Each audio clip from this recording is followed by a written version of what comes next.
Public-private partnerships. How can PPPs deliver better services? The infrastructure challenge and the role of the private sector. My name is Cecilia Briceño Garmendia. I'm a lead economist at the World Bank, working on infrastructure service provision and its financing. Today's section is about infrastructure gaps and the potential role of the private sector. Inadequate access to infrastructure is a key barrier to economic growth and an important constraint for human development. You only need to imagine how the productivity of most of the industrial world would drop if electricity service failed in one way or the other, how the lack of access to drinking water or the use of wood for cooking might have an impact on health and spread a myriad of serious diseases. You can also imagine how entire communities can be disconnected from markets and services just by the absence of proper roads. Yet, in many developing countries, basic infrastructure, and by that we understand power, water, sanitation, access to information and communication technologies, roads, all this, what we call infrastructure, is failing, insufficient, or non-existent. Some statistics indicate that in the emerging and developing world, about 2.6 billion people lack access to electricity full-time, and 1.2 billion have no electricity at all. Almost 750 million people worldwide lack access to improved water sources, and about 2.5 billion people lack access to basic sanitation. Approximately 1.5 billion people have no reliable phone service, and 60% of people lack access to the internet. More than 1 billion people live more than 2 kilometers of an all-season road. This means that during rains, for instance, they become disconnected from other towns and economic centers.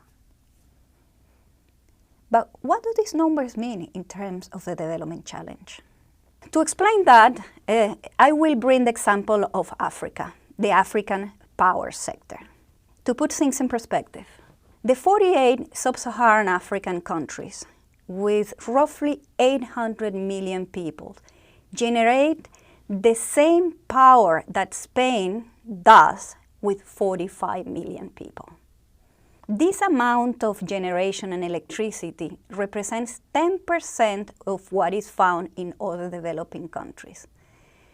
That means in practice that the challenge of development is in reference to targets, in reference to the development of other continents. And in few cases, the challenge starts by catching up with peers, other developing countries with similar economies or countries in similar development stages. Let's return to the example of Africa. Africa, we estimated that by improving the quality and quantity of its infrastructure to the level of Mauritius, Mauritius being the leading infrastructure provider in Africa, could add 2.2 percentage points to growth.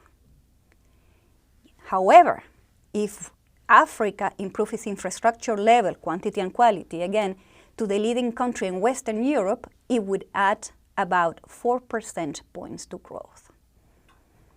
So what we are getting to is that clearly what is realistic to aspire to in terms of quantity and quality of infrastructure is a matter of debate. For this discussion and to anchor the debate, we establish sensible, albeit arbitrary development targets. And you will ask, what do you mean by that?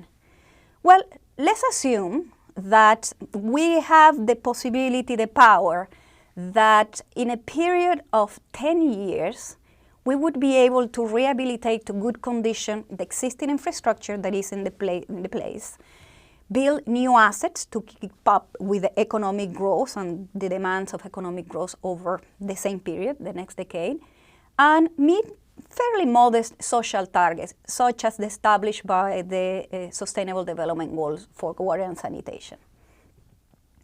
Frankly, these goals are not very ambitious.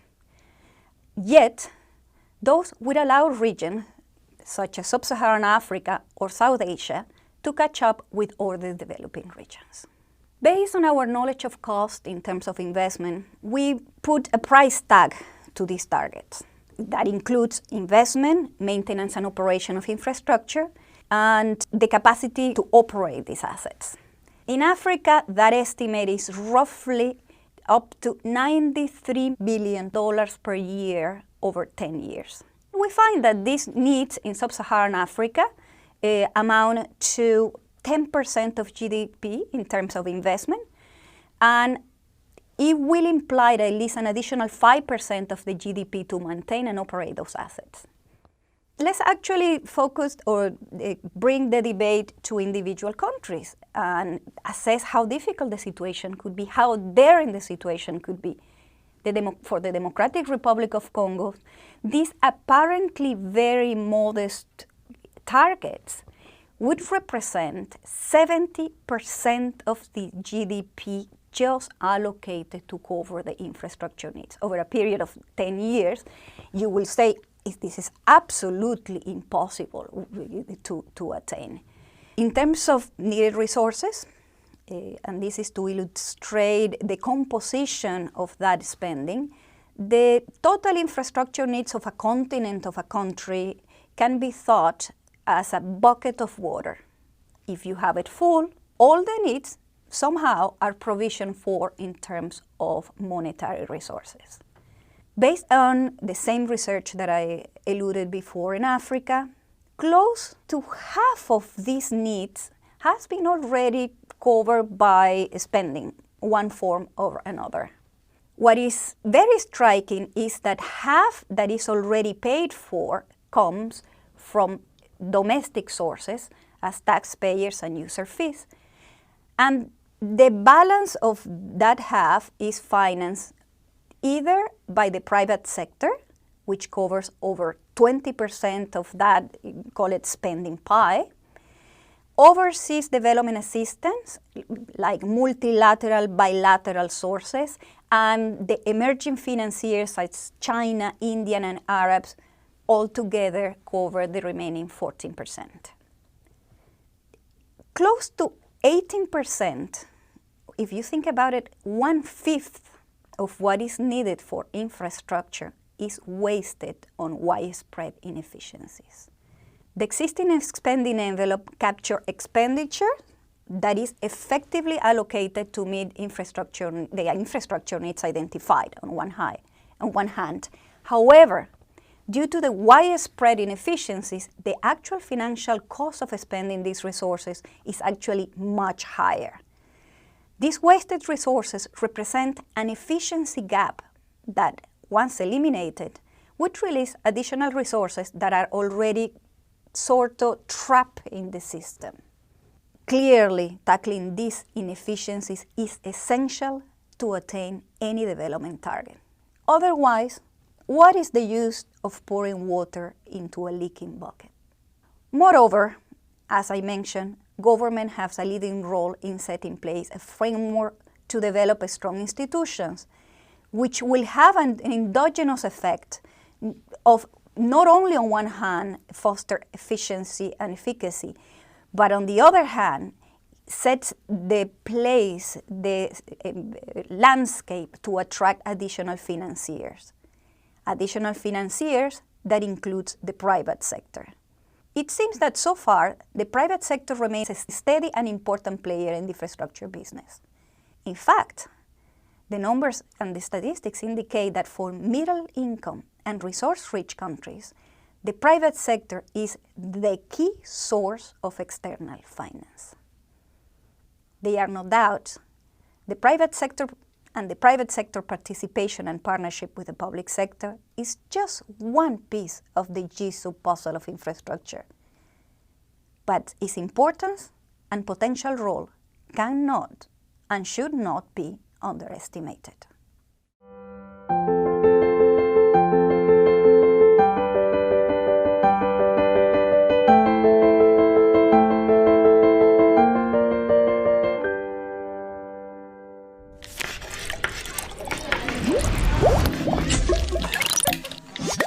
This has been an Open Learning Campus presentation brought to you by the World Bank Group, accelerating solutions through learning.